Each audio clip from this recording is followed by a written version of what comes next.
Hey, what's up? Welcome to the AV Club podcast. My guest today is the coffee bean king himself, Mr. Evan Sexy Sledge. Evan drove all the way down from Granbury, 3 hours plus, to come do this conversation today. So I'm honored to have him in here. It was a blast. We had a really good conversation. We talked coffee. We talked life experience for him. And he's got some really cool stories that he shared with us. And I'm excited for what's to come for Whiskey Morning Coffee's future. I know that those boys are very authentic and the beans are good. And it's hard to lose with those two, that combination, you know. And so best of luck to the boys. I'm going to do everything I can to support them. And I know that they've been helping as much as they can to support me. And it's a good partnership. It's a good friendship. And I'm very fortunate and blessed to be able to have those guys in my life, you know. So without further ado, Evan Sexy Sledge, ladies and gentlemen. This episode today is brought to you by Whiskey Morning Coffee. Now, Evan came by the studio, the Bean King, the Bean Slinger himself. He gave me this new blend of coffee they had called the Crack Shot Coffee. It's double caffeinated coffee. And this stuff is just what I needed to power through the days at the old sweatshop at the YMCA. This stuff, I'm so excited to try it. I've been living off their coffee. It's so good. I have not gotten tired of it. And I'm trying a bunch of new ways to make it. You know, there's a bunch of like pour over, AeroPress, you name it. I'm trying to try it.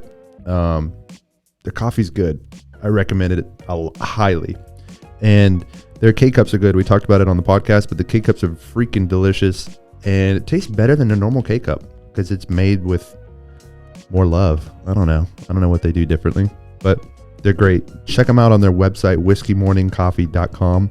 I just got a promo code after this episode. And so use my promo code. I think it's #hot. So the actual hashtag symbol and then hot gets you 10% off of their coffee. So go check it out. I mean, even if you don't like it, you're getting a discounted rate. Go get the freaking coffee, man. It's going to be good. You're going to like it. All right. Promo code hot, #hot, I guess. Whiskeymorningcoffee.com. Thanks. We're rolling. Heck yeah. I always say that before we start. That's just the thing. Just where my brain goes. We're rolling. First of all, Evan, thank you for the shirt, my guy. I'm going to show this to the Cami Cam. It's pretty dope. Heck yeah. Oh, let's go. Yep. Whiskey Morning. Everyone's a little different. Little acid wash. That's awesome, dude. Yeah. I like it. It's soft. It feels good. If you ever acid wash at home, man, little key we've learned. So the first time we did like 10 of them. And I was like, okay, like I saw this on TikTok or something. We just spray it with this bleach. And that's about as far as we looked into it. First ones turned out great. Then we got an order of like 60 of them. And we're like, all right, dude, like they sold, let's acid wash them. And we were lazy. And we're like, okay, so we're just going to spray bleach on all of these. And then we're just going to wash it off really quick with a water hose. Mm-hmm. So what we didn't think was like the water hose is going to spread the bleach, you know, because it was just like sitting on a table. And we got like 60 of them back.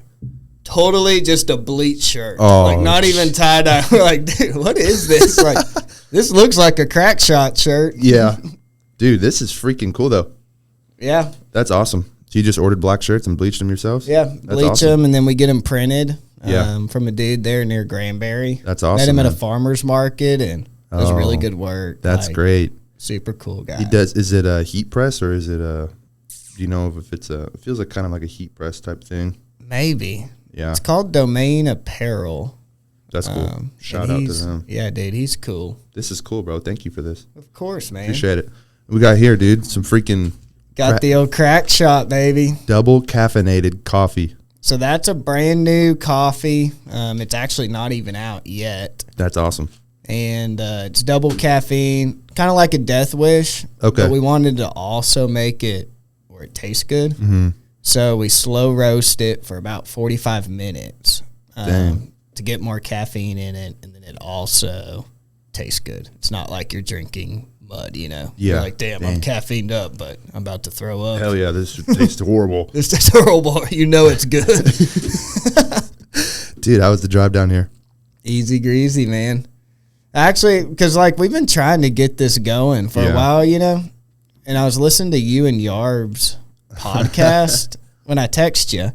I was sitting there and I was like, damn, that was cool. And I was like, I wonder when I can go down to Austin, because we run events every once in a while. But then when you have a schedule, like you're coming here for a purpose, you also don't know like how long you'll be here, if other things will come up.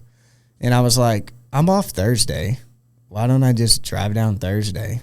And I talked to my soon-to-be wife. I was like, hey, you want to do because like that's our one day off that we take, you know, Thursdays. I was like, hey, how about for a day off we go to Austin?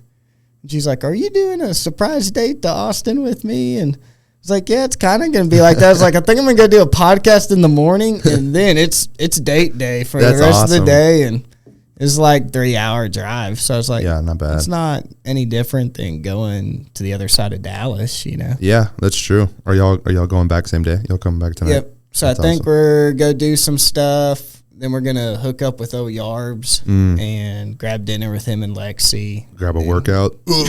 Yeah. As you can see, no. I might skip that one. Do you work out much these days or not really? No, dude. Really? No. So like when I was fishing in Alaska, it was nice because I would row like miles every day, you know? Mm-hmm. So rowing was like a huge workout, and that was kind of, I just naturally did it every day. I never actually like, after that would get up and be like, dang, I want to go run some miles now. Yeah, right. Now I don't row. So really my workout's like throwing coffee beans or like helping Dad with hay. Mm-hmm. But Lydia wants to run, and I was like, I could run with you every once in a while. That's cool. So yeah, probably get into it here and there, just kind of casually. Yeah, that's good, dude. I think you should. I mean, you look freaking good all the time. It's annoying. I freaking love you, but dude. So Evan, give a little brief history of like who you are and what you do, so that the people who don't know you can get a little taste of what we're working with. That works. So obviously we know each other from high school, grew up, friends. All of our friends were mutual friends too, so it's like everyone was always together. Out of high school, went to Alaska, became a fishing guide there, went to college, started our own guiding business. So we were on the Kenai River taking families fishing pretty much. Mm-hmm. And that would have been about 2019. Well, no, it's 2021, huh? So that would have been 2015 through like 2019, 2020. Mm-hmm. And honestly, dude, I thought I was like kind of living the dream. I was like, Alaska's cool. Come back to Texas in the off season. I take people fishing as a job. Yeah. And then, long story short, ended up back in Texas for college at TCU, but was still guiding in Alaska during the summers, and came across a coffee business that we started, and was kind of just like a side hustle, side job, something fun to do. Yeah. And then ended up becoming full-time work. So I'm kind of like, if I had to put myself in like a little spark note phrase, I'd say kind of like an entrepreneur.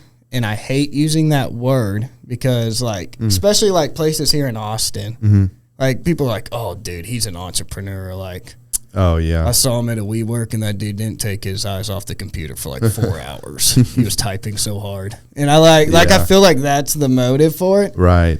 And really all for me, what that means is like, dude, I make $900 a month and I'm just like risking it for the biscuit to see what'll happen. Right. It's kind of like, up to this point, I feel like that's been my life. Yeah.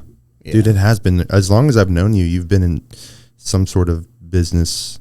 Yeah. You've created your own business, really, like from the lawn care service to coffee, fishing, which is crazy because, like, from your perspective, from what you just said, it was really like, yeah, I got a fishing job in Alaska and did that for a little bit, and now I'm doing this coffee. But, like, from everybody else's perspective, it's like Evan left. He left freaking Texas. You basically left 4,000 miles. You basically left the earth, and you did your own thing. And like people looked up to you for that. People were like, dude, that's so freaking cool, respectable, and he's doing what he wants to do. Everybody knew you as like the outdoor guy, you know. Yeah. In the freaking the class clown. I don't know, dude. You might have been the class clown. No, dude, that wasn't you me. and Thomas, and then I was the dude kind of behind the scenes laughing every once in a while, you know?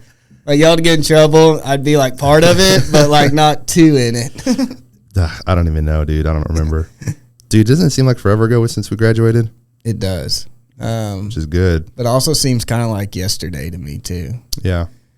Like, I always think about sometimes, like, I thought when we'd get to this age, my maturity level would go up, you know? I know, dude. Like, the things you would like, the jokes would change. Yeah. Like, the kind of jokes you tell. Yeah, not at all. And then, like, now that we're not old, but now that I'm older, I'm like, dude, I'm like the exact same kid telling the same jokes that I told at 8th grade. Yeah, same, dude. You know, it's weird.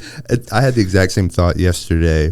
I live here with Taylor, my girlfriend, and I was thinking about it, and I was like, when am I going to feel like an adult? And then I was like, because I have my ears pierced, and I asked her, I was like, hey, when do I get too old when do I have to take these out? Is there like an age I reach to where I have to take these out? Because I'm like, what the heck? Is someone going to tell me? Like, giving me this moment?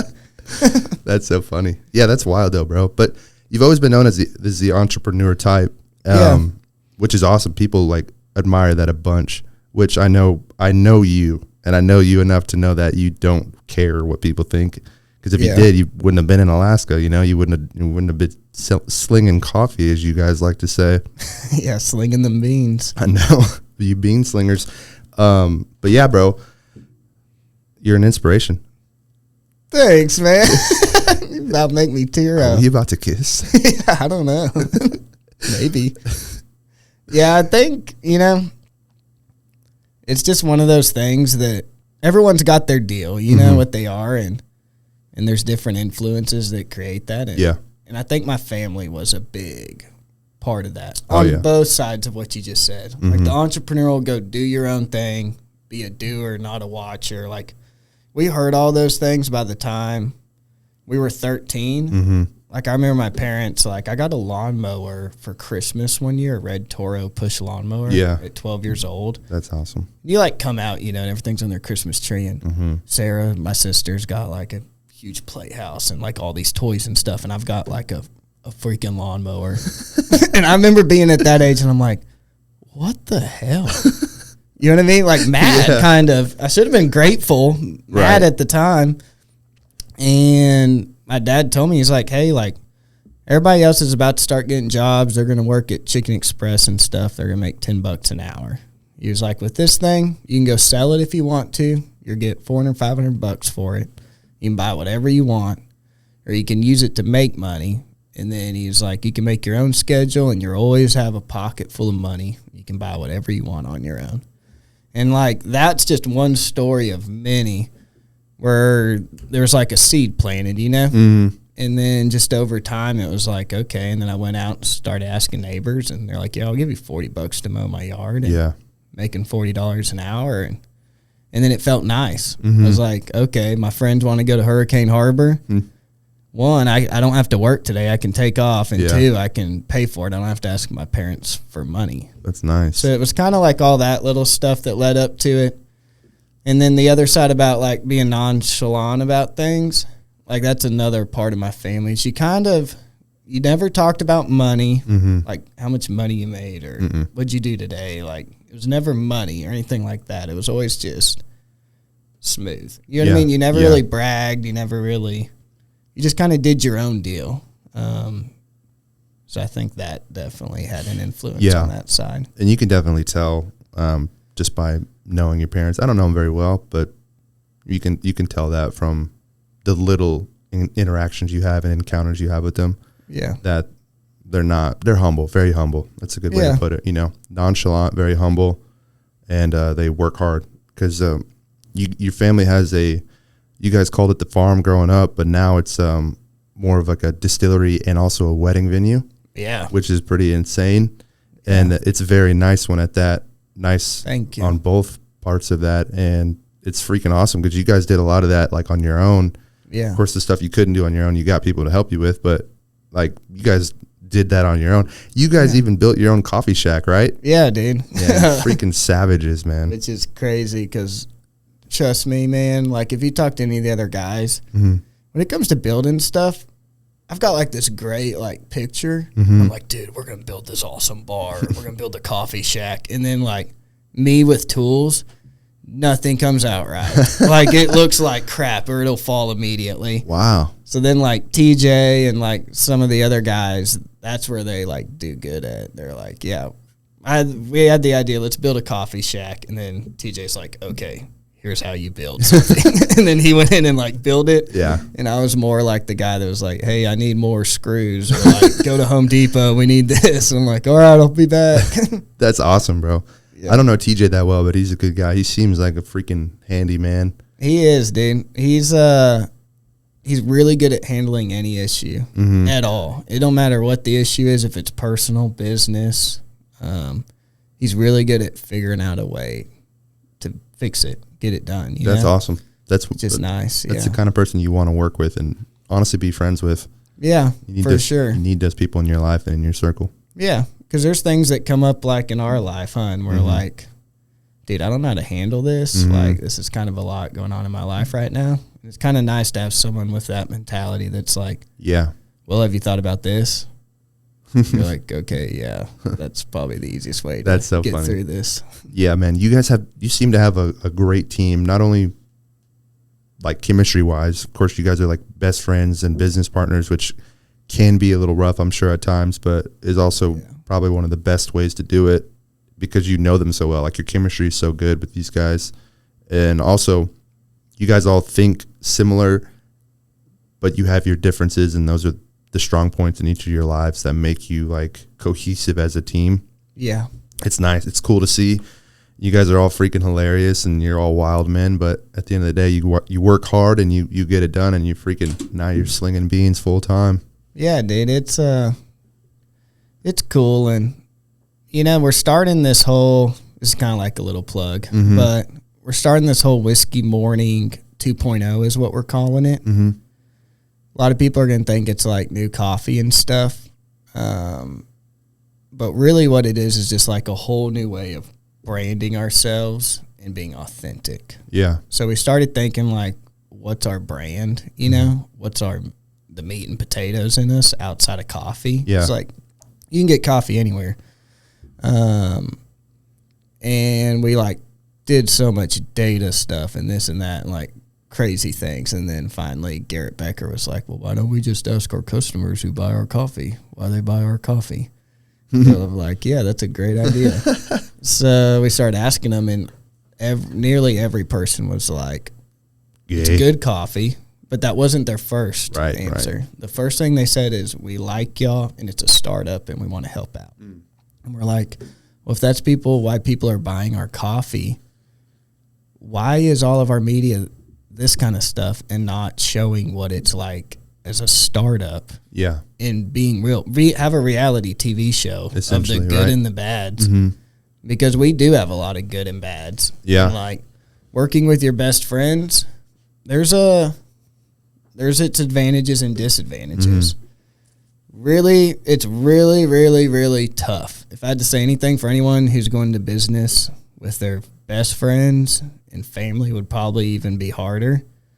It's going to be really hard at times than with people that are just good at their job. Yeah. You can hire them, you can fire them, you can disagree. You don't have to hang out. Right. You don't even have to like each other. That's true. With your friends, it's not that way. But the advantage, I think, outweighs it in the fact that you get to spend those moments with your best friends. Yeah. And you get through it as friends. You don't give up on each other like you would someone else because you're best friends. Right. But yeah, I think it definitely has its advantages and disadvantages. And it's definitely not as luxurious and smooth as I think people assume it is. Right. Yeah, no, I agree with that. I remember me and Daniel Martinez, we tried to, like, our whole goal with, like, leaving our past job and all this stuff was like, dude, we're going to start this media company, right? Yeah. We're going to be partners. We're going to do it. And then you get to, like, the detail stuff of it, and just by human nature, everybody thinks differently, you know? And so finding those, I guess, the middle on everything was harder than it sounded and harder than it seemed at first. And then we started kind of like, we never fought, but it was like, you can always tell there was slight annoyances and like, obviously it didn't end up panning out, but I think it's for the best. I think we're good friends because we tried, and we're better friends because it didn't work in our situation. But it's not always what it seems when you're working with people you're very close with. Even when you live, like even just a smaller example of like living with somebody you're close with. True, huh? That's like you start to see like the little things that you do differently, and then you're like, oh man, I don't like that. And then, I get it though. I totally get it, man. But you guys are making it work, and I think this reality TV show idea is great because I don't know how much you seem like a guy that doesn't watch any YouTube. Not really. Yeah. And I used to not, like I just started like really shortly before I moved here. And then during my time here, which has only been like a couple weeks, like 3 weeks. So for probably the past month and a half, I've been kind of watching more YouTube videos, and there's a common theme in the ones that are popular. Yeah. And that common theme is it's authentic. You know, they're all authentic. It's real. And they're all personal. You know, they're all very personal. And so you get to see, some of them aren't, right? Some of the vlog style YouTube videos, you can cut out the bad stuff, and people do that all the time. So it's just good all the time. But there's a lot that resonate with you that are bad because of the bad situation that happened. There's a lot that people connect with, you know, and I think this is a great idea for you guys, especially because you guys you're real people. I know everybody on your squad right now probably doesn't get on YouTube that much. They're not super in tune with social media just because it's not the way you guys were raised. That's not what you guys are about. Like, and that's not a negative thing at all. In my opinion, I think that's a positive thing to kind of be separated from the internet, essentially, your phone, you know? Yeah. You guys are doers, not like scrollers, if that makes sense. Dude, that one, keep that term. I like that one. Do it. Doers, not scrollers. Keep that, man. But I think that watching you guys from behind the scenes is going to be freaking awesome for people to see. Because you guys, I mean, I love you guys. I love being around you guys. I love interacting. Every time I go back home, I want to go back to the farm, see you guys, hang out, drink some freaking whiskey water. Heck yeah, man. Dude, it's awesome. I think it's a great idea. No, I appreciate it. I think it'll be cool. Because we're all, this just kind of popped in my head, but if you look at our team right now, there's about 4 of us full-time and a few part-time people on the weekends.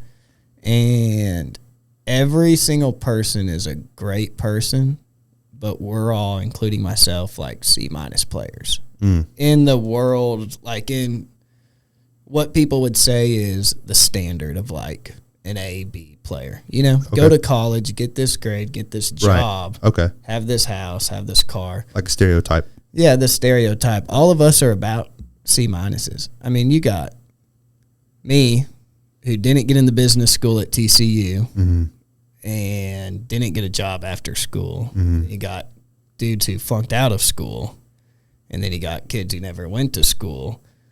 But that's the cool part about it is like we are the average Joe.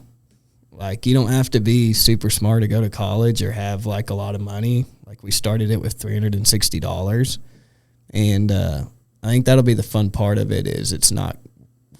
You're going to realize that, like, dude, we F some stuff up. Like, we're not the smartest. Like, our work policies are probably not the best. Things we do, you'll be like, dude, well, if they went to an MBA school, they would have taught them that, you know, for taxes, they should have used this bracket and blah, blah, blah. Right. We don't do that. And we want to show people that, like, hey, you don't have to know this stuff. I'm the accountant, and I hate accounting, and I failed accounting in college. Like, but we figure it out, you know? So I think it'll be fun. I think that's important for people to see. I think, first of all, I'm an idiot too, bro. Yeah. I'm an idiot. Glad I'm not the only one. I'm such an idiot. First of all, I hate accounting. Yeah. And my first job out of college was I did photos for real estate photography. And so my first job out of college was all like, what's it called? contractor work, right? And so I didn't get taxes taken out of my checks for me. And so like when you're having to do all this shit you didn't even learn. I didn't even learn this in college. They don't teach you, yeah. I went to business school. I went to Texas Tech, so I mean, it's a pretty good business school. It wasn't hard to get into, but dude, they didn't teach me any of that. So I had no idea. Unfortunately for me, the good thing was that the people I worked with helped me out with that, and I learned it. And so now I'm kind of there. But like with business, it's totally different than with just personal finances. And so there's a lot of different avenues. But I think that's important for people to see, is that you don't have to have an MBA. You don't have to have a master's in anything to do what you want to do.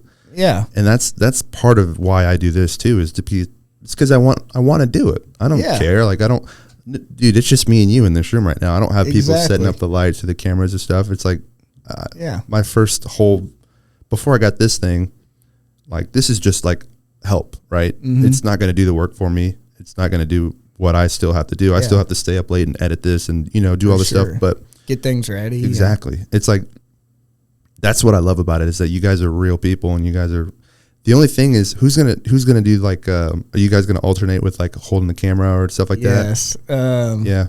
So we were kind of, because we started shooting for it, so we're trying to put it into play like September 1st. Oh yeah.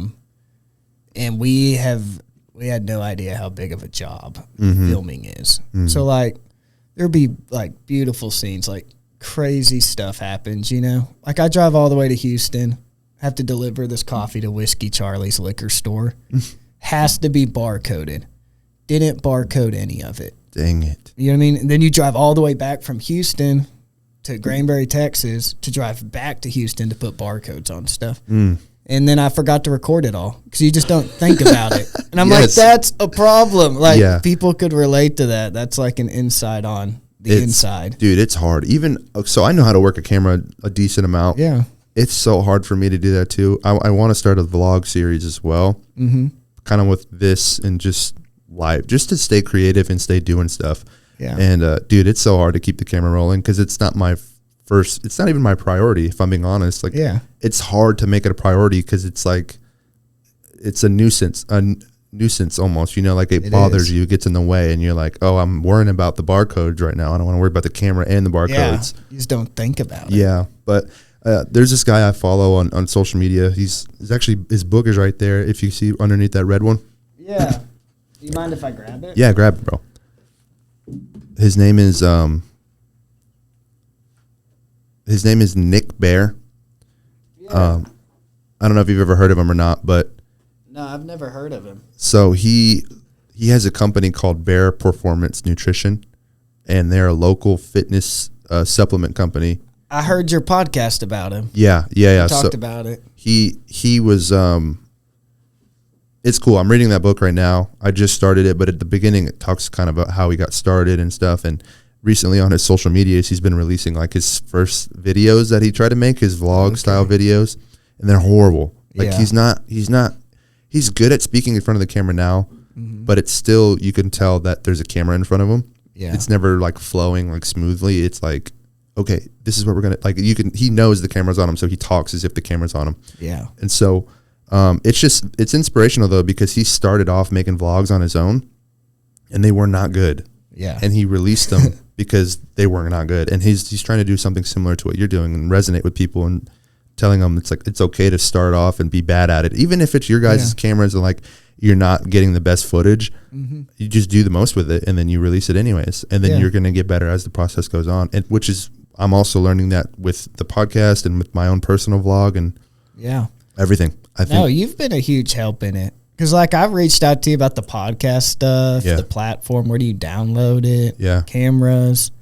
So, like, you've been a huge help even for us trying to figure this deal out. Yeah. And this is off topic. But, dude, I think it's really cool how you are authentic in, like, when you have guests on here and you kind of make it a joke. You're like, yeah, a million people are going to see this. And you're like, no, not really, dude. Like, probably just your family and my mom. Or, right. No, legit. Like, I like that fact because then it brings it back when I listen to it in the car because it sounds like a Joe Rogan. Like, it sounds very, very professional. And then you bring it back down and you're like, dude, I'm just doing this for fun kind of thing. It's for fun. I'm like, that's cool, you know? Yeah, I appreciate that, man. That means a lot because that's the whole goal. Like, I don't want to ever, I'm sure you've heard me say this on whatever, but my goal isn't to cater to anybody. My goal is to do it because I like it and it's fun, and like have you on because you're my friend and we have good conversations off camera. So why not have one podcast format? Dude, I love this format because I'm sure when you're listening in your truck, you kind of you're focusing on the road and you're like, you still do everything you need to do, but you're just listening to some other people talk and you're in this engaging conversation. Hopefully, if it's a good conversation and you take something away from it. Like I'm sure you heard Josh's episode and you were like, oh, that's cool. Like probably maybe something Josh said that you didn't know or you maybe forgot about or the leadership guy you had on, Mario was his name, right? Mario. Daniel moving, like every little bit, it's been totally different. And I feel like that's podcasts in general, but you get something out of it. Yeah. And for me, like when I'm driving, because we're like, sometimes I'll drive to Florida or Georgia or just like to Austin or Houston, and I'm like tired of listening to music from the week, from regular life, Yeah. And then from that, you just kind of turn it on, and then you get in that zone of driving. And you got about 20 of these things lined up. Exactly. And every one of them, you just get a little bit and piece. And then the rest of the drive, you're thinking about how that applies to my life. Yeah, exactly. And then after 15 hours, you're like, okay, like now I know, I see it in my life, and this is how I'm going to change it. So it's kind of, I think it's fun. Yeah, it is fun. Have you ever done a podcast before? No. You done any sort of like interviews in front of camera or anything? I've done a few interviews, like in cameras, but never a podcast. That's cool, man. It's the first one, baby. First one. Let's go. That's awesome, man. Dude, what do you drive to Florida for? For coffee? Coffee. Oh my god. We run like trade shows and events and stuff. That's what you got to do. Yeah, I think that's about over though. Yeah. We did like a big run a couple months ago where we were going to Panama Beach, Savannah, Atlanta, where the golf course, the Masters Augusta.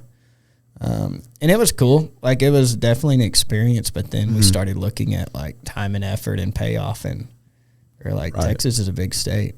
Yeah, it is. Let's figure out. And people love coffee first. Yeah. I do know there's one in Ohio that's like the Coffee Festival of Ohio. I don't know how early you have to register for it or anything, but I know that's a pretty big one. Yeah. I'm not sure when it is. It's usually in the, of course, the fall, like whenever it's cooler weather. Yeah. Because they just have a bunch of coffee tents set up and you walk around and you get little cups of all this. Yeah, dude, that's shops. Gnarly. Yeah. I'm going to try to go this year, but because Taylor's sister lives up there. So. Oh, there you go, dude. It'll be right up there, man. But yeah, man. Yeah. Be nice. Dude, this coffee. So I had a guy on the podcast. His name is Dylan Medlin. Yeah. And he kind of got me obsessed with coffee, even more so than I already was. Like, I like coffee. By the way, your K-Cups are really good. Thank you, man. Your K-Cups are really, really good. And I have that box you gave me, and I literally grab one or two almost every single day when I'm at work. And so, because there's a Keurig up there, and so I'll just pop that in instead of doing the Starbucks or whatever they have, because it's better. It's just it just tastes better. Yeah, we use a little different materials. People complain about it being like $1. They're like $1.14 a piece. Yeah. If you bought them. But it's all material cost. Right. So like that's what we tell people. We're like, our profit margins are no different than if we could give you the price of the foil lid ones, but we're making the same profit with these, and it's a better cup of coffee. So we decided to go with these. It's like 30 cents more, Yeah. And when you put it that way for people, they're like, and they taste it and they're like, okay, like I don't mind paying 30 extra cents. It does taste it, dude. I don't know why. It does taste better. Is the foil and the paper or the plastic, whatever y'all use, does that have a difference in the taste? Yes. So the most noticeable thing, because it works with all Keurig models, but with the foil lids, you can only fit really 10.5 grams of coffee in that pod. You can go up to 12, but it's going to not extract it good because it'll be too packed. Yeah. And when we were running it with those, it was too weak for us. We're like, this is not good. So then this company came out, and it's a bigger pod. We can fit 13.6 grams without it being packed, so it extracts it good. And the filter. The filter's a higher grade filter. So you're not gonna get a paper or plastic taste in it because of the quality of the filter. Yeah. Which is the big part on the taste side. Yeah, I don't get any paper or plastic taste. I legit drink one of those just about every day.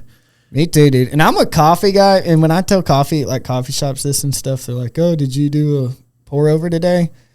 And I'm like, "I love pour overs. I love French press." But I'm like, dude, I usually just pop a K-cup. Yeah. I'm like, because I usually don't have the time. Mm-hmm. I do have the time. I just don't make the time. Right. So I drink K-cups all the time. They're delicious, bro. This is like the best K-cup I've had. And I've had, you have a lot of K-cups just over time, like random like hotels, wherever exactly, like random spots. We'll just have a K-cup and you drink it and you're like, oh, this is whatever. Yeah. But this one's good. Like I consistently enjoy the flavor and the taste. At work, we have Starbucks ones. Yeah. And they taste like crap. Like I don't like drinking those now. Yeah. Kind of burnt. It's weird. Yeah. It is burnt. Yeah. Definitely burnt. What got you, like, do you have a personal love for coffee, Evan, or is it just kind of like a... No. Yeah. That's what I thought. Yeah. So, and that's not a big deal at all. No. That's just like the authentic side of it. And that was kind of one of the conflicting things with this business. Right. Because it started as a class project. I had been in college for a while, and I'm like, dude, we got to get an A. Like, I got to get out of here. Yeah. You know what I mean? Like, I hate college. Yeah. I'm ready to go work more. And it just so happened that I had whiskey barrels, and we knew a kid whose family was coffee farmers in Guatemala. Are you kidding me? No. I didn't know that. Yeah. And that's how we came up with it. Cause we're like, we can get coffee and we have barrels. What would happen if we age it? Came up with $340, and there was no grades, no tests, nothing in this class. The teacher told us you can come to class, but if you're making money, I probably wouldn't even come to class. Like keep slinging stuff. Yeah. So that's freaking cool. I was like, this is my class. And he has been, I could talk about him forever, but besides my family, he's probably been the biggest influence in my life, that professor, on business stuff. That's awesome. And he's one of the only teachers that I like truly respected as a teacher because he had done it. You know what I mean? Right. Like this dude went out there and done it. He's not just teaching sales. He sold his business to AOL for $28 million. Jeez. And he was one of the first people on the internet. One of the first. So like the Bitcoin story about the dude selling most expensive pizza ever. Mm-hmm. That was him and his buddy. His buddy bought the pizza. Wow. So they sold their business, which I think it was called Digital City, to AOL. And then as part of the deal, they had to work for AOL and manage that team for a certain amount of time. So while he was working there, he had access to all these computers, and they heard about this blockchain technology. So they were more interested in the blockchain, which happened to be through Bitcoin. Mm-hmm. So they were like, dude, let's figure out this blockchain stuff and what they're doing with this Bitcoin with it. So they bought it, and I don't remember now. He'd have to remind me, but it was like 0.01 cents a piece, or something, and they bought $100 worth. And then when it hit 12 or 15,000, he sold out. Oh my god! And we did the math, and he was like, it was all right. He's like, that's going in. That's in a fund for my grandkids and my kids so they can live off that. Wow. And they're doctors and lawyers. Like, they don't need it, but he set it up for generations. Mm-hmm. You're talking like $286 million. Oh, my gosh. And the dude was like, looks like he's homeless. He's a general studies major from Notre Dame. That's awesome. Didn't get in any school. And at the end of his life, he said, I'll be happy at the end of my life if I break even. And after hearing that, I kind of was like, dude, I'm the same way. Yeah. Like, I want a lot of wins, but I also don't mind a few failures. If I break even, like at the end of my life, if I'm like, dude, I broke even, I'd be pretty happy with that. That's So that's kind of like a whole nother deal. But like, he was a huge influence. And so we started this coffee company, and from there it just kind of took off. Mm-hmm. And kind of just hung on. Yeah. And I'm not huge into coffee. Which the conflicting part is in business school, especially entrepreneurship, it's always like, what's your why? What's your why? Like, Right, what are you right. passionate about? Find your purpose in this business. And I honestly never really had that, you know, Yeah. with coffee. Because I drink Folgers, Community.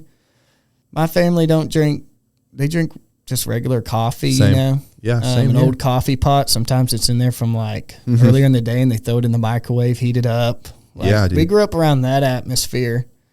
And then we actually like kind of looked down on Like high quality. fancy coffee, like too good, you know, kind of mentality. And like my dad would be like, oh, you don't need none of that. Like, just drink this. Coffee's coffee. It tastes the same. We'd go into like a 7-Eleven or whatever, right. sketchy gas station, and like that's where you got your coffee. And there's a Starbucks next door. Right. I remember being a little kid, like, why can't we go there? Yeah. So I kind of had that mentality. But it's becoming more clear now what is motivating me with this business. But it's not physical coffee beans. Yeah. And I think our whole team is that way. Yeah. Everybody likes coffee. Now we're like, we want to learn as much as we can about coffee, but we're more motivated by winning and creating the best product we can do. Do the best we can do. Yeah.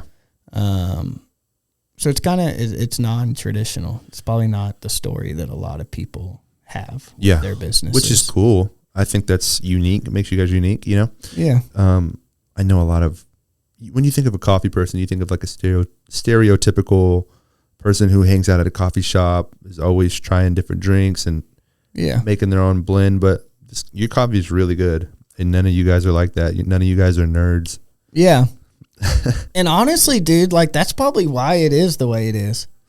Because we would talk to people like at the class about barrel aging coffee, and every coffee person we talked to said you can't do it.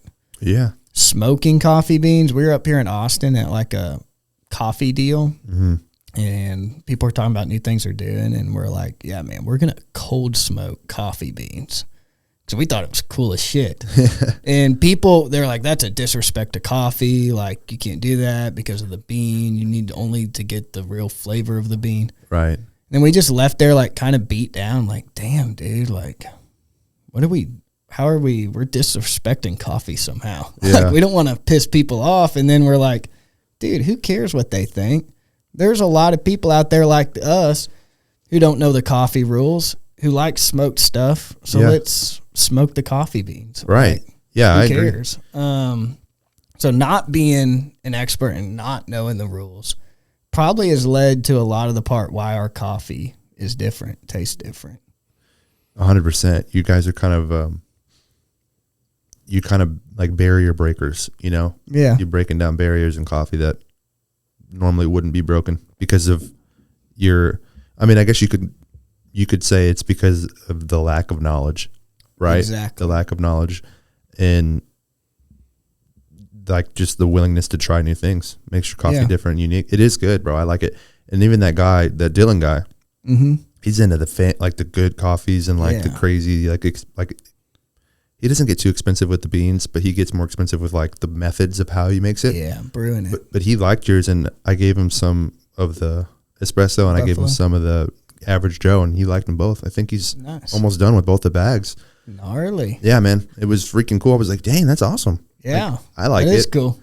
I was like, yeah, I like it. And he was like, yeah, it's good. It's good Dude, stuff. first, sorry to cut you off. No, you're good. I brought up a story. First coffee shop we ever went into. So I'm not going to say their name because they're like one of our best customers. Right? Yeah. But it had like a Bible verse on it, and we're like, oh, dude, like we're whiskey coffee, and like we love God, like we're all Christians, like We love and God. that's a whole nother story. But we don't think like just because you drink alcohol means you're not a Christian or like don't love Jesus or We love God. we love God at Whiskey Morning, man. But There you go. we're like have had heard from all of the church coffee shops because we just go door to door, everyone in DFW, and they would like be like, Whiskey Morning coffee, is there whiskey in it? And we're like, no, there's no alcohol at all. And we tell them what we do, and they're like, yep, not interested. And we're like, do all the sales tactics you could imagine, like everything, like play the poor me card and act like you're stuttering, and like, we can try anything to get like sympathy where they just try it. So when we saw this other shop, we had the same mentality, and I was like, I don't really want to go in there. Carson was like, neither do I. I'm like, come on, man, I did the last one. And he's like, all right, I'll go in there. And then he comes back, and he was like, dude, I think they're going to take it. And this is like our first big coffee shop. Yeah. So we had some retail locations, but this would have been like a purchase as switching all the coffee they brew in there to Whiskey Morning Coffee.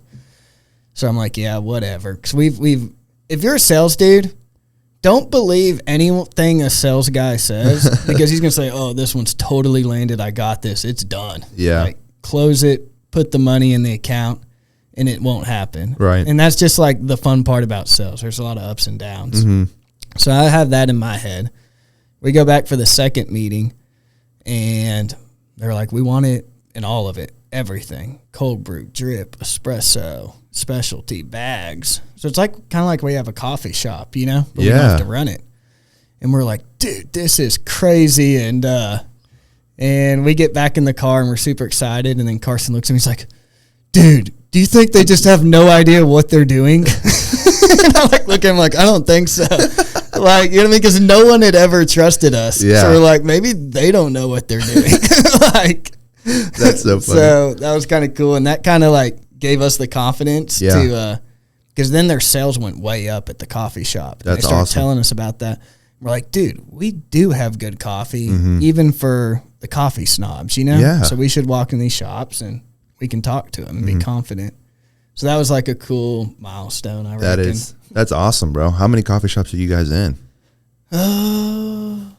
Probably 4 or 5. That's cool. Yeah. So we got 4 or 5 here around Texas. Maybe a few more.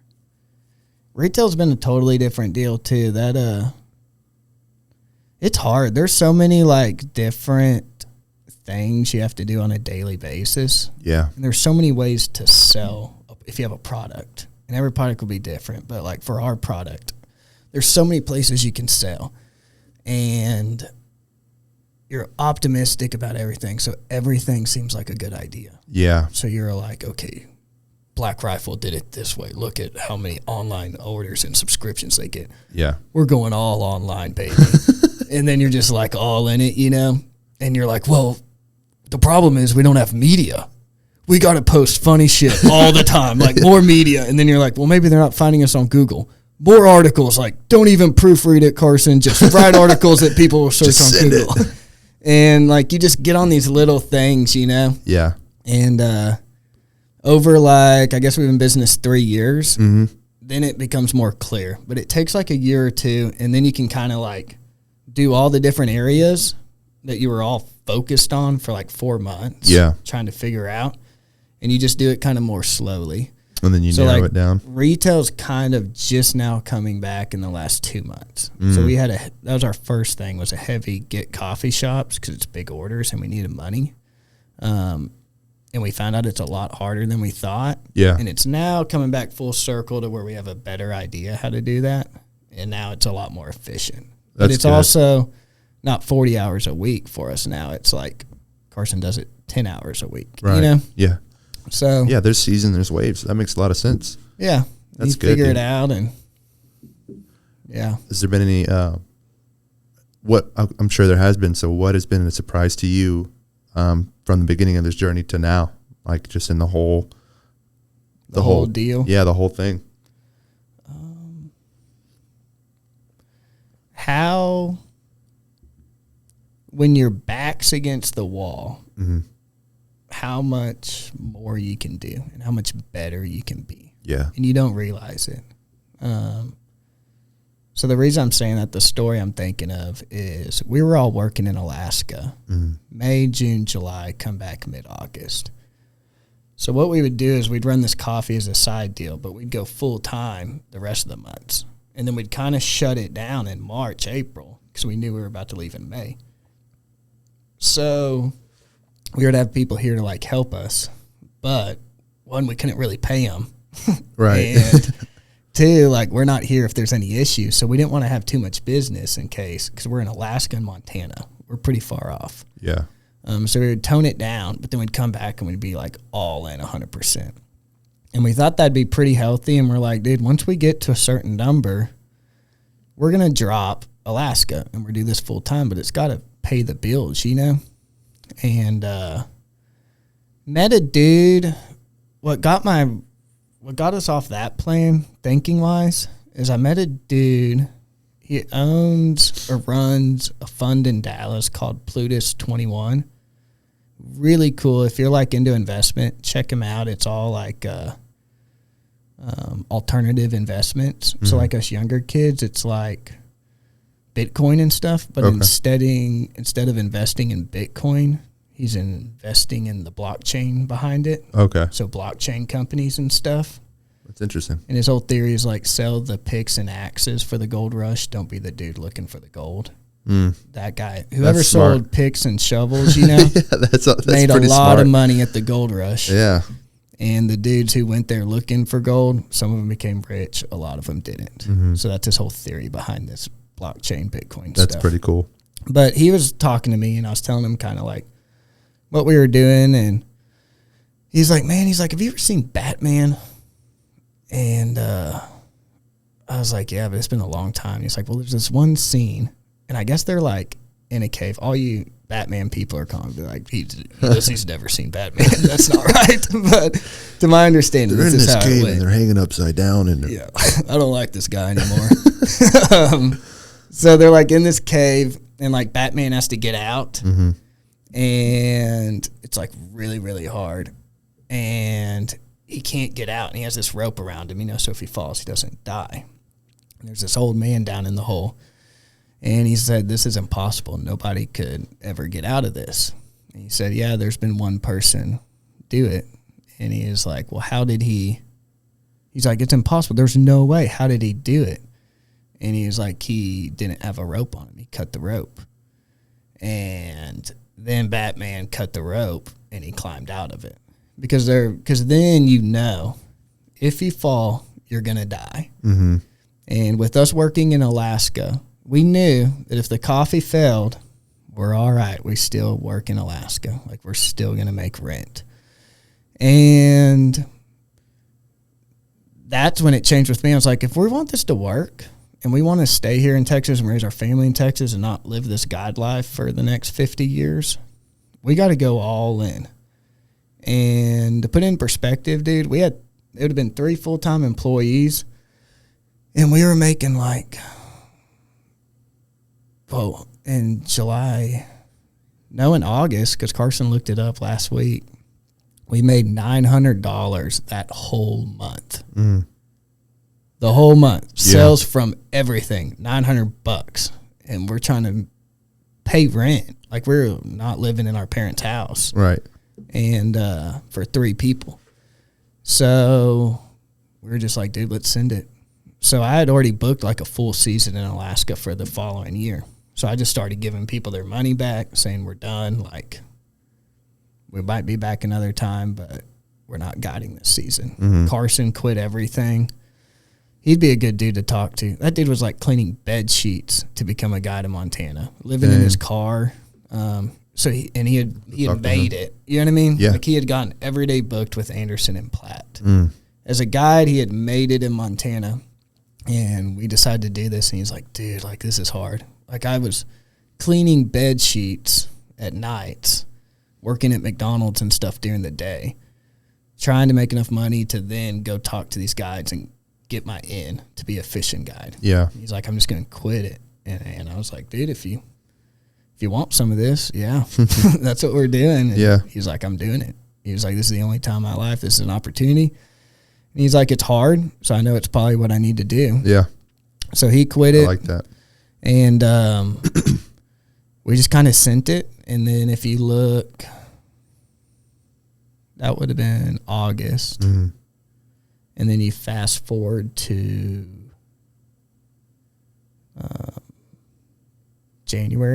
December, January. Well, December's always high. Like, it'll go up because of Christmas and stuff. So like January, February is a good market, like how we grow, because then it's really slow. Yeah. And then we were doing like 45, 50,000 a month.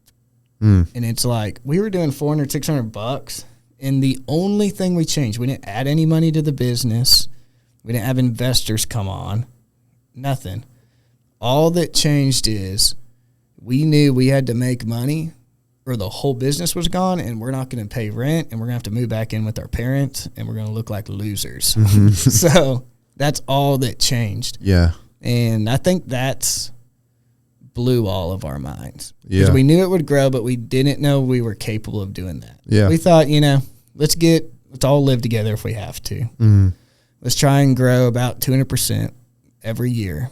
And then, eventually we'll be good. Yeah. Like we'll be on the top, and then let's sell the business and right. blah, blah, blah. And then, which also at the time, then you have like this super high. You're like, dude, we're making like 50, 60 grand. Holy crap. Like, this is awesome. And then you have super lows. Yep. Because then you're like, holy crap. Like, we can't afford this. I can't afford. Like this month, dude, you know what my big issue is? I don't know how we're going to make payroll. And I don't know what day it is. It's like. It's the 18th. The 19th. Yeah. So I got 19th. we pay on a 2-week schedule. Uh-huh. So, I made the payroll yesterday, and now I'm planning for payroll because it goes 3 days before the end of the month out of the bank account. So it's like people, like we would have thought back when we were $600, dude, if we make 50, 60 grand, it's going to be smooth, And we don't have no debt or nothing. It's just as you grow that fast, like we're putting in orders for $12,000 of beans every 2 weeks, $25,000 in K-cup materials, new packaging machines, grinders, roasters. And you don't realize that, like, all of that costs money. And you're making a lot of money, but you're also spending a lot of money. So, like, overhead stuff, like salaries, every month we're like, dude. And they know. Like, Garrett brought it up to me 2 weeks ago. He works with us. He's the master roaster. He's like, dude, he's like, just so you know, like, he's like kind of whispering to me on the side. He's like, like I really need my check, but just so you know, like this month I have enough savings to where I can make it. Like I can still pay all my bills. I just want you to know. And I like looked at it and I'm like, dude, you're special, man. You're working. This is a risk. You might not get paid, and you're not an owner. And you're doing it anyways because it's cool. It's fun. It's different.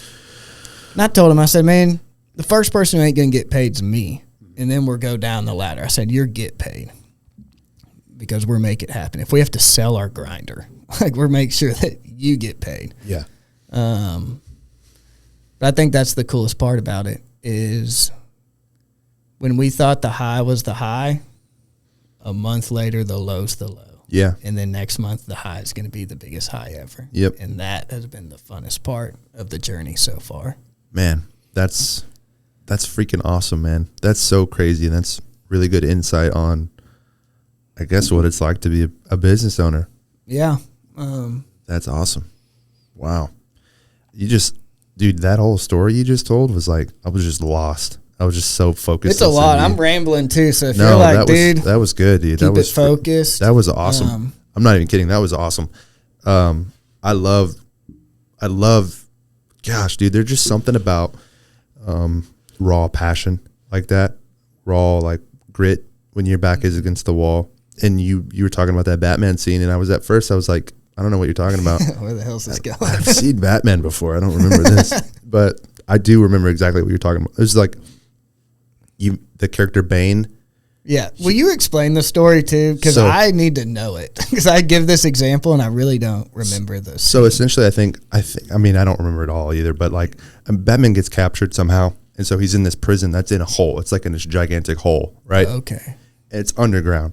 And so I remember his back is broken when he first gets in there. And so he's like attached to this rope in his cell or something like that until like his back is fixed. That's the only way he can stand up to like go to the bathroom. He's got to like pull himself up and all this stuff. Okay. And then he like eventually his back heals and then he starts training again. Yeah. And he was like on the point of giving up in this part of the movie. And then, of course, he overcomes that. And then he's trying to get out of the cave. And there's only one way up. And you have to, like, jump on the side and the ledge. And you're like, okay. So your feet are barely on the ledge, right? You're like a little mountain goat climbing up this thing. And the rope's on you so that when you fall, you don't die. But, like, when you fall, it freaking hurts because it's literally a rope attached around your waist. And so it's like... and his back. So it's like... It's not like you're harnessed in. It's like when you fall, like you fold in half, whichever way, like, the rope takes you. So he fell a couple times, and then they told him that story of the only guy that got out, I think, was Bane. Okay. And it's because he cut the rope, and he just risked it. He went all in, and then Batman did it, and he saved the world. And he's actually America. I know. God bless Batman. He loves God too, and I think he's my next guest. He does love God. That's awesome, though, man. That motivates me. That's motivating to the highest degree for me. I love stuff like that. I love stories like that.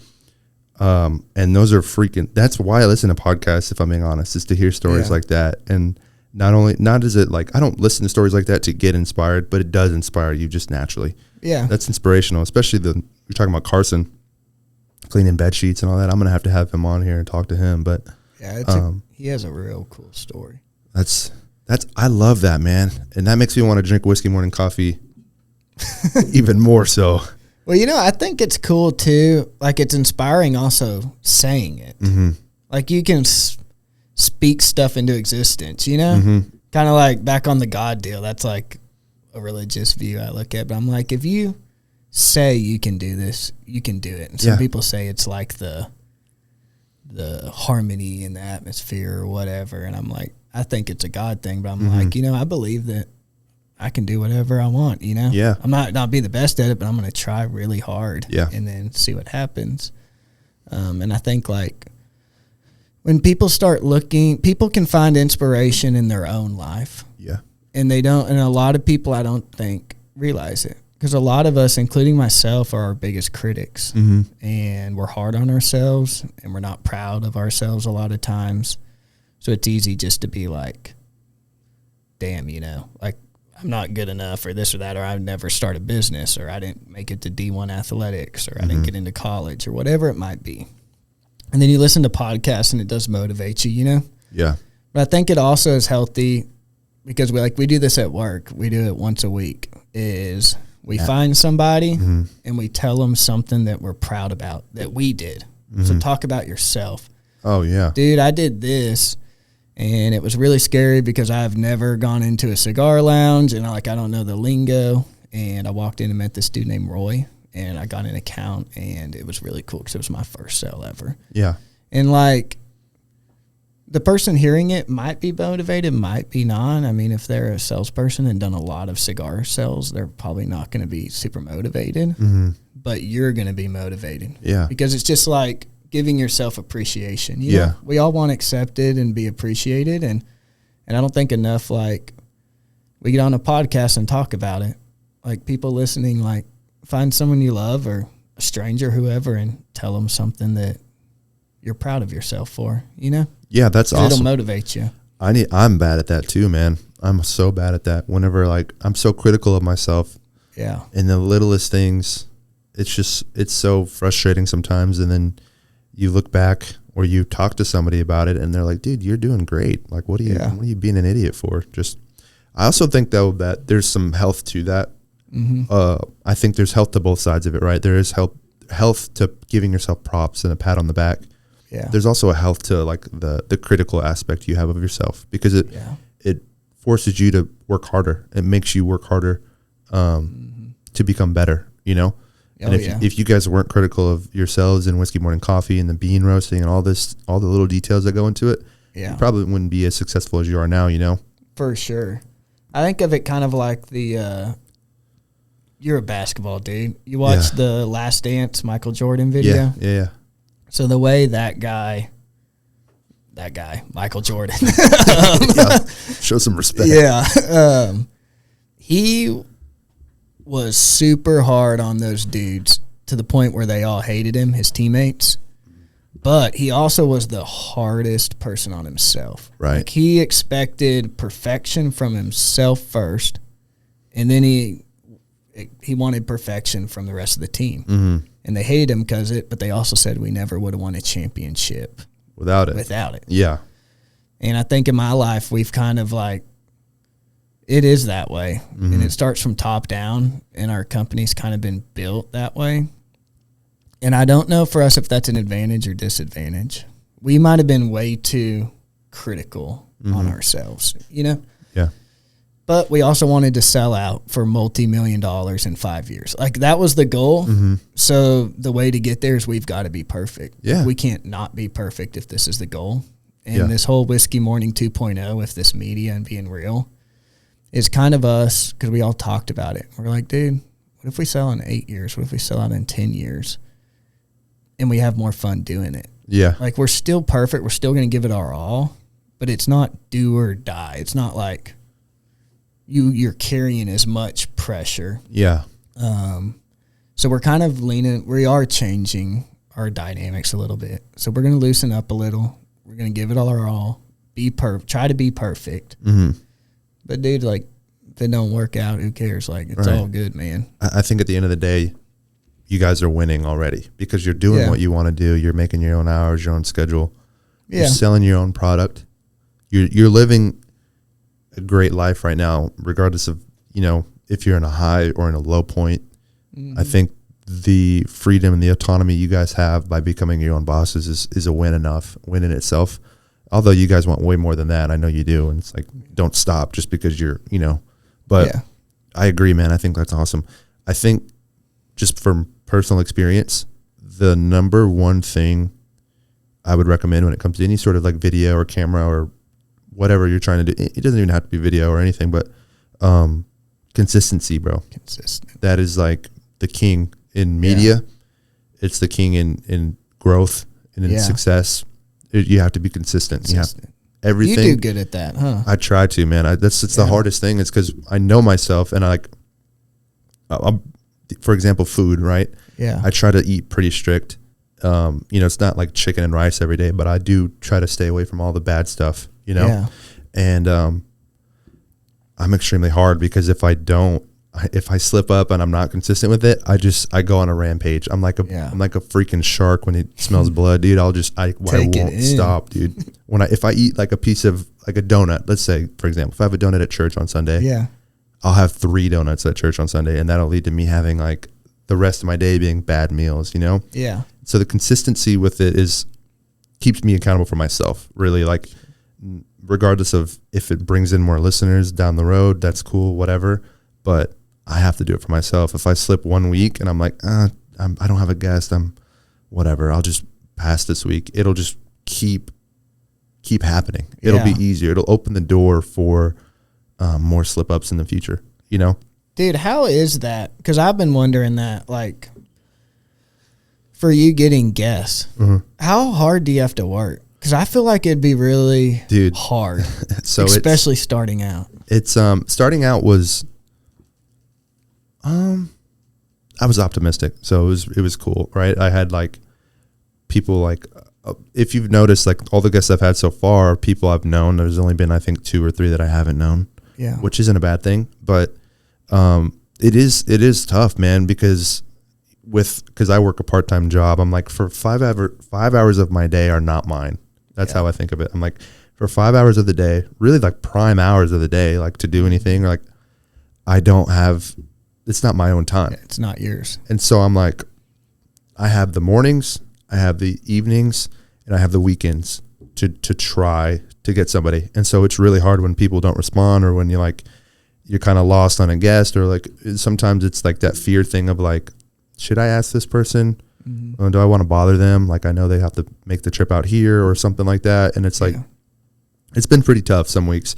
But it's just been a blessing because a lot of the time it just is so smooth. Like this week, I didn't have a guest this week, and then you hit me up and it just worked out perfectly. And I was like, dude, that's awesome. And so some weeks it works out great. Some weeks it works out to where I have a podcast on like a Sunday or a Monday, really early in the week. And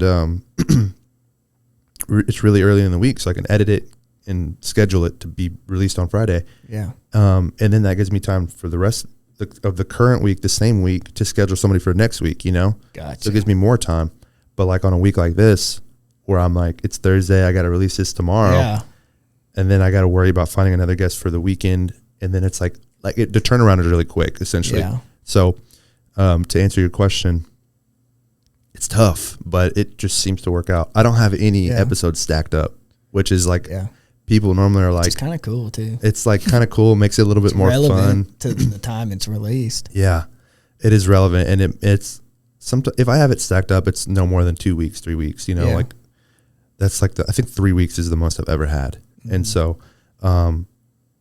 it makes it fun. It makes it a little bit more challenging. Sometimes it's a little bit harder on me, but it's kind of a little bit more fun because you're like, oh shoot, I need a guest this week. Who do I get? Who do I get? Yeah, it kind of forces you. Like, I've got to start hitting people up. And that's the forcing is sometimes what I need, especially like I tell the story a lot, but it's how I got started. I had to schedule somebody to come for the next week. I was like, hey, I need you here Friday. Can you make it? And they were like, yeah, sure. And it was like this guy that I had kind of not known very well. Yeah. And so he committed to coming. And so I was like, I got to be ready. I got to be ready for it. And so, yeah. So you figured it out. I figured it out. Yeah. And it's like, so I made the little logo that's on the podcast for Spotify and Apple. Yeah, dude. Me and Carson were talking about it. I think it looks like kind of like an Asian man with a mustache. Is that what you were going for? No, dude. See, he saw it and he's like, I don't see that at all. And I'm like, you don't see that? I don't see that at all either, bro. Do you have a picture of it? I kind of want to. Yeah, let me pull it up.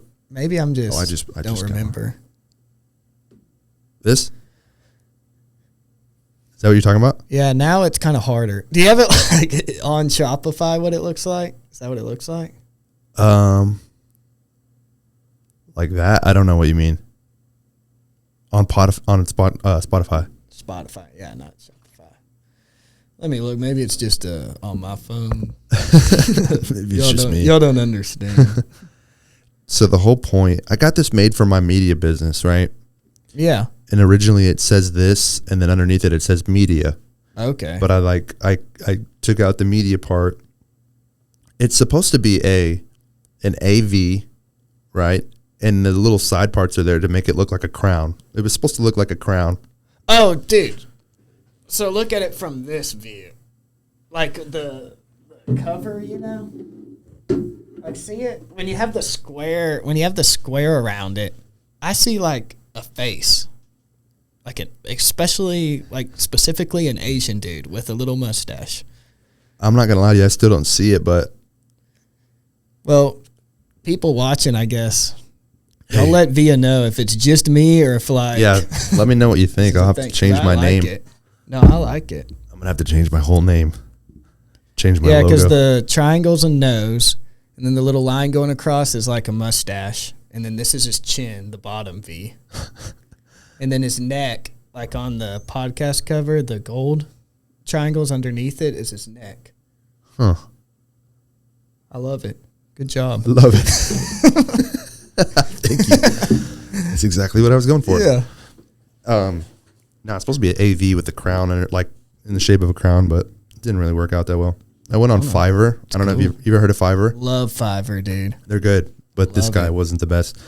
It just looks not professional. The podcast one that's on Spotify. Mm-hmm. And I changed it to that picture of me. I think that makes it look a little bit more professional. I don't know if you saw it. It's like, I'll show you real quick. I put it on like my stories. Yeah. It's like this. It's got a picture of me. Like that. And it looks a little bit more professional, so I got to do that. But now, like, I'm at the point where I'm like, okay, I got to change it on all the platforms. And I'm like, how the hell do I do that? It only tells you how to do it once. So I'm like trying to figure out how to change it. But I honestly love it. Like, do what you want to do, you know? Mm-hmm. But when I saw it, like, I never thought unprofessional. That's good. I thought actually professional. I thought it was kind of cool. And I think it's cool. It'd be cool if people reach out to you, too, and let them know what they think of it. Yeah. Because, like, if everyone saw something different, some people saw the crown, some people saw, like, an Asian dude. Like, that could be a cool deal. That could go, like, have, like, a purpose, you know? Like the FedEx, how it has the triangle in it. Does it? Yeah, dude. Next time you look at a FedEx truck, it has, like, an arrow in it. Okay. I'll look for that. But it could be, like, one of those deals where people are like, oh, yeah, like, the AV Club podcast, like, has a It's like AV, but it's also kind of like an Asian dude with a little mustache. And then they hear from someone else like, yeah, it's an AV and has a crown. And yeah, I don't know. That's weird, bro. you know. Whatever, dude. So Evan, let's talk a little bit more about your reality TV show. I can't even talk right now. Reality TV show idea. What kind of sprung this idea besides the fact that you guys want to just showcase behind the scenes? Was there any more to it, or is that pretty much the basis? Dude, we've been trying for a reality TV show since like high school. I remember that. Yeah. So we me, Carson Becker, who Carson's in the coffee, and then another buddy, Max Swanson. Yeah. You knew Swanee, right? Yeah, where is he? He's in San Antonio, dude. He's an electrician. Just slinging something else. Electrician, baby. Building America. Yeah, hell yeah. One Bank of America at a time, as he says. Thank you for your service, Swanson. Yeah, thank you, sir. Where was I? Talking about Swanson. Oh, yeah. The branding. The branding, and you said you guys wanted to start a reality TV show back in high school. Yeah. So we had this idea of like, we just sent an email to like a bunch of TV stations. I won't bore you with the idea. It was like a redneck. Mm-hmm. I remember it. Jersey Shore. Yeah. Kind of like plot, I guess. And CMT, we got an email back from a lady. Looking back, dude, we don't even know if that was like a real lady who worked for CMT. Like, we have no idea. All we know is she said, hey, this is kind of cool. Do y'all mind making a demo video with the people who would be involved and then sending it over to me? And in our heads, we're like, holy crap, dude.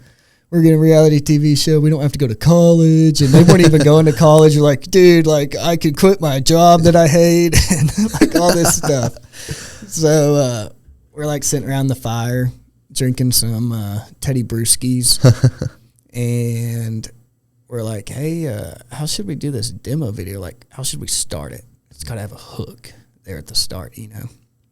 And Carson was like, dude, what better way to start the demo video for CMT than branding country music television on our ass? Like a cattle brand.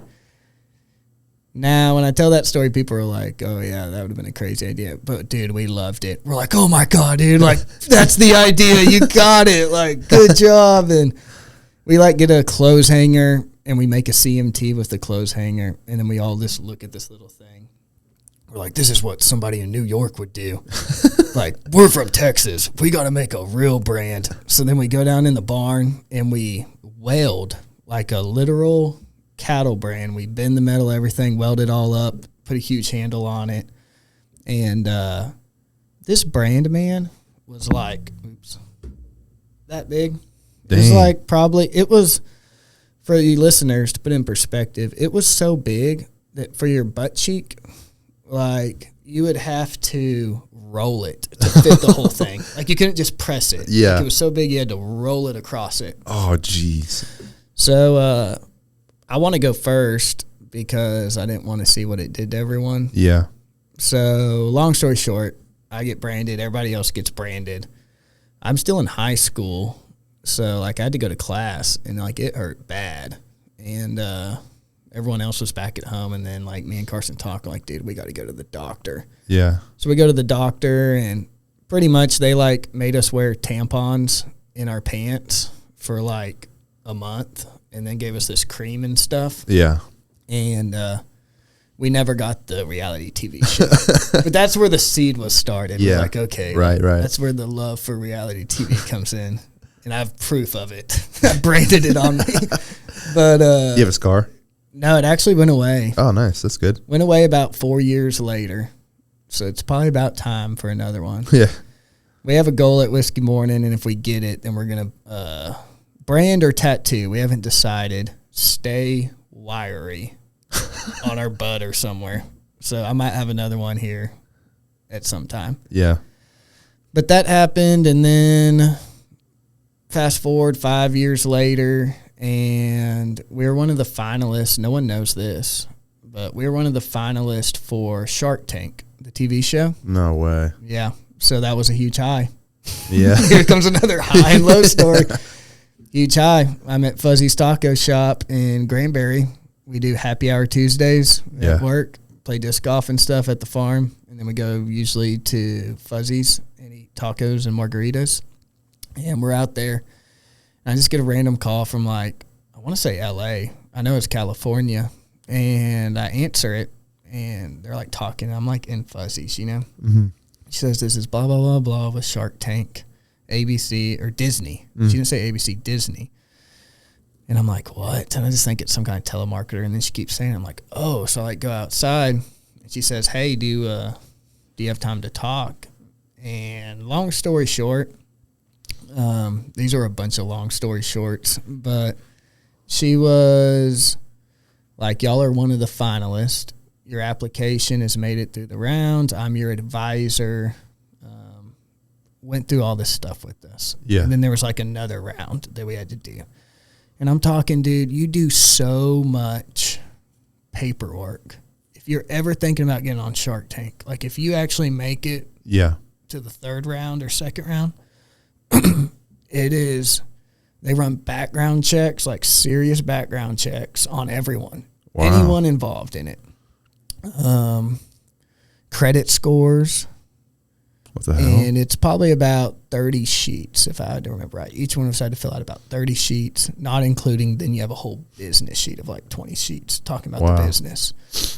So they kind of vet you, get through that round, and then she calls us, and she's like, okay, we're in the last stages. So there's somewhere between 18 and 27 finalists. Mm-hmm. And then the final 11 would go on the TV show. So we're like, dude, we're in, baby. Like, this is going to be huge. Like, we're going to be on TV. We're going to be slinging coffee. Like, we got to start stacking up money because we're like, if we get on this, like, we got to put money towards our website so they don't crash. We got to, like, stock up on beans and bags. So we're already, like, kind of in that mindset. And we had to make a demo video. That was the final stage. And she had told us, she was like, y'all made it. Your business is good. Like, your business has made it past it. The business people have looked at it.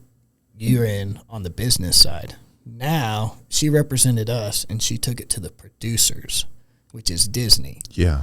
And she's like, this is the producer side. And she's like, I'm a vet for y'all. Have a video. Be yourself. Show your personality. These aren't business people. This is producers. And she said, once you send it in, like, I got you. You can't go back. You can't change anything once it's in the system. And she was like, from there, we're going to give you a call, and we're going to tell you that you have 3 days to get to California. They film everything for the whole show in like 1 week or like 1 day, 1 or 2 days. Yeah. But we had to be there for a week. So she was like, just be ready, because if we call you, you'll be in California for a week. Once you shoot, you can go home, but you got to be there. So we're like, okay, so we're kind of clearing up our schedule in the meantime too, to make sure like there's nothing that we all just can't leave for in a split moment, 3 days notice. So we make this video, and dude, I'll release it. We'll probably put it on the reality, one of the episodes. Do it. The video we did for Shark Tank. Yeah. And it's all confidential beforehand. Like, you can, if you say anything, like, they won't put you on it. Right, right. So we make the video, we send it in, and then we didn't make the cut. So that was like a low, because we were like ready, and we were so close out of, I don't know how many applicants, thousands. We made it to like the last 18 or 20 something. Wow. So we had a 50% chance, you know, and we didn't make it. And it was kind of a bummer, and the guys were really beat up about it. And we were like, dude, who cares? Like, this doesn't change anything that happened before that. And we kind of just kept going. But looking back on it, if I had to give any advice for anyone who's applying to Shark Tank and gets in that position, I wish we would have talked less about the business in the final round. Like the video, because it's producers. And if you watch Shark Tank, like, there's so much like show, you know? Yeah.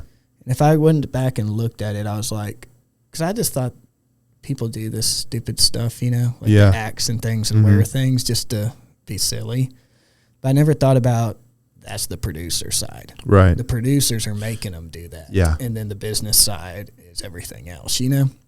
And for our demo video, we kind of went in like we were funny, and we had our personalities. We thought we'd get in because we had good personalities, but we didn't act at all. it was no acting. And I looking back, if we were going to try to get on the show, we should have acted more. Yeah. I think. Play the part, dress up and TJ jump out of a barrel with coffee in his hands, like things like that, Which, I mean, to a certain point, is you guys. That is y'all. It is. It's just, now you know. Now you know next time. Yeah. Are you guys able to apply for it again? Or I think so. Are you going to try it? Yeah. Hell for yeah. sure. So we'll apply. The best part about it, though, is we had to look at all the numbers. Like, there is something out of everything, once you get out of it. And we had to do all those numbers and reports and all that stuff. And all the goals that we said we were going to hit, for the Shark Tank if we got on the show, we actually hit. That's awesome. We've already hit them, and it's only because we did that. Yeah. Like, we never had those goals. We never knew to the penny what our profit margins were. Yeah. Until we had to write 25 pages and diagrams and stuff about it. Yeah. So, like, in the big scheme of things, it was worth even applying, though we didn't get on. That's cool. Yeah. It paid out. Cool. It was paid out. That's really cool, man. It was a blessing. We were happy, and if it were apply again, we'll get on next time. Dude, that would be amazing. It'd be cool. I think you guys would do well on there. What was your, did you know what you were going to ask them for? Don't spoil that, but. No, I can tell. If you want to, go ahead. Open book. Okay. We didn't need money. Yeah. We actually probably do need money more than we think we do. But we just are like, no, we don't need your money. We want to do it all on our own. I respect that.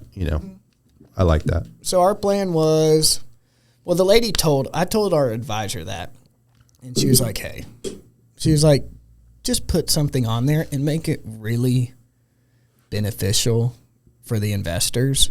Yeah. And if you get on, then just don't take an offer. Oh, that's true. Which they kind of talk shit about, on the show. Yeah. But, she kind of was like, now she didn't say it as clear as that, but that's pretty much how she told me to change it. That's very smart. So if we got on, we needed money to scale because we knew this was going to blow us up. So we needed equipment and inventory was our main deal. So I think we were asking for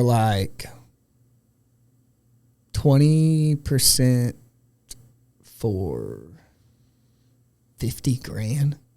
Oh. Dude, it was such a good rate.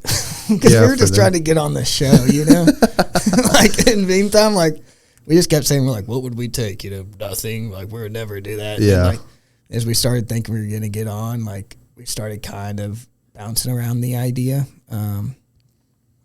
Crazy thing, too, is I met the dude who runs all the Shark Tank investments that Mark Cuban makes. Really? It was in college, the EO championships or whatever, entrepreneurship organization, all the college kids. There's a big competition, and it's worldwide. And he was at the Nationals one pitch competition. And I remember thinking, because on the application, they had to look up everything. And they're like, have you ever met Mark Cuban or any of his business associates or anyone who helps him? And I said, no, I haven't. Yeah. But part of me too wonders if something as little as that might have kept us from getting on. Because I did meet with him. I talked with him for 10 minutes. He sat at my table, and he runs all of Mark Cuban's Shark Tank businesses. So you never know. Kind of. I mean, yeah. Yeah. I guess that's probably smart that you put no.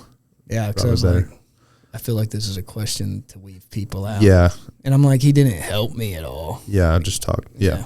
So I met Mark Cuban at a Mavericks basketball game when I was probably 15. You think that would have got me kicked out? What, he got you kicked out? No, do you think that would have got me kicked out of Shark Tank? If you answered yes, maybe. I met him at a basketball game. I don't think so. If you answered I took a picture with him. That's crazy. That's a true story, though. I did, but that's awesome, man. I can't believe you guys got that close. Yeah, so it was cool. That was exciting. I don't even know how we got off on that. Oh, yeah. Wait, no. I don't remember how we got off on that. I was thinking reality TV, right? Yeah, reality TV. So I guess pretty much we got into recording stuff there, and then just getting back to having fun. And we're like, let's do that through reality TV. Mm-hmm. And let's try to not always act like everything's great. Yeah. It'll be better for us to be able to show that not Right. everything's perfect all the time. Yeah. I think really all you guys need is a tripod, right? You guys have your camera. You set it on a tripod. Maybe some lights, but I mean, you could get away without it. It would just be, Yeah. That's awesome, dude. I think you Dude, guys, we'd appreciate it if you came out one day, you know? yeah. Like for the distillery, but just come out beforehand while we're actually working. Mm-hmm. Because there's like a lot of things that you're good at that, dude, we're terrible at. Like filming and lighting and just like knowing where to put the tripod and Yeah. stuff like that. Come give you some pointers. Yeah. That'd be cool. I'd be down for that. Drink some of that whiskey water. Yeah. That stuff was good, dude. I know. I like it. Stuff 'Cause was it's really- uncarbonated, so it's just It's smooth. Yeah. Let's not give it unless you want to, but that's not a patented idea yet, Evan. Yeah, right. Nah, they can come try it out. Yeah. Whiskey water, Sledge Distillery, little cliffhanger. We also have tropic water. Keep it tropic. Tropic Thunder. Flint Tropics. All right, Evan. Well, do you have anything else? What are the Whiskey Morning Coffee Boys up to? Okay, so let's talk about your new release and then give all your socials and stuff before we get you out of here. Crack Shot, dude. Y'all check it out. It's not live, probably for another week or two. That's new. Honestly, just keep on the social media, Instagram, Facebook, YouTube, TikTok now. We just got that going yesterday. 'Cause it's about to be a lot different. There's going to be a lot new coffees, and the thing's changing really fast. So work with us. If you're a customer, you know, if there's something you don't like or a product you don't like, please let us know. Because, like, we know that we screw up all the time. You're going to see on our videos that we're screwing stuff up. Like, we just want you to be a part of it and also let us know. Yeah. At the end of the day, like, all we're trying to do is give coffee to people who want that, you know? Yeah. They might not fit into, like, this East Coast fruity sour coffee. They might not fit in with going to Starbucks every day. But they also don't want to drink Folgers every day. Yeah. So we're trying to make a coffee for that guy or girl. That's perfect, bro. Yeah. Stay in touch. Amazon, Whiskey Morning Coffee. WhiskeyMorningCoffee.com. Yeah. When am I getting a promo code, bro? I'll do it actually after this. Can you do it from here? Yeah, dude. Shopify is the shit. Nice. Hell yeah. Use my promo code. You get some 10% off. Yeah. What do you want to discount. make your promo code? I don't know. Let's figure that out. What do you think? I don't know. What do you think? It's your promo code. I don't know. The AV Club? AV Club? AV Club. Use promo code AV Club. AV, baby. You like that one? AV, baby. AV's my baby. AV's my boyfriend. AV. Hashtag hot. That would be a good one. Yes. Use my promo code #hot. There we go. Like that? Hashtag hot? Yeah. Okay. I'll do it. Awesome, promo man. code #hot. Well, Evan, thank you so much for coming, dude. I appreciate you taking the trip. Dude, I appreciate you having me. It's been a blast. It's and freaking glad to be a fun, part dude. here. An hour and 30. Doesn't seem Dang. like it, does it? No. Glad you cut me off, though, dude. Yeah, hell 'Cause yeah. I just keep rambling. Yeah, you do. No, you're like, damn, No, that was I gotta good. go to work. I got to go to work, Evan. I'm going to be late. Yeah. I'm going to get fired. All right, buddy. It's all right. Thank you so much You for can coming. work with us. You make $400 a month. Hell yeah. All right, WhiskeyMorningCoffee.com. Check their socials, Whiskey Morning Coffee on Instagram and Heck yeah. Facebook and all the good stuff. All right, guys. Thank you for tuning in. Love you, dude. Love you, buddy. Thank you.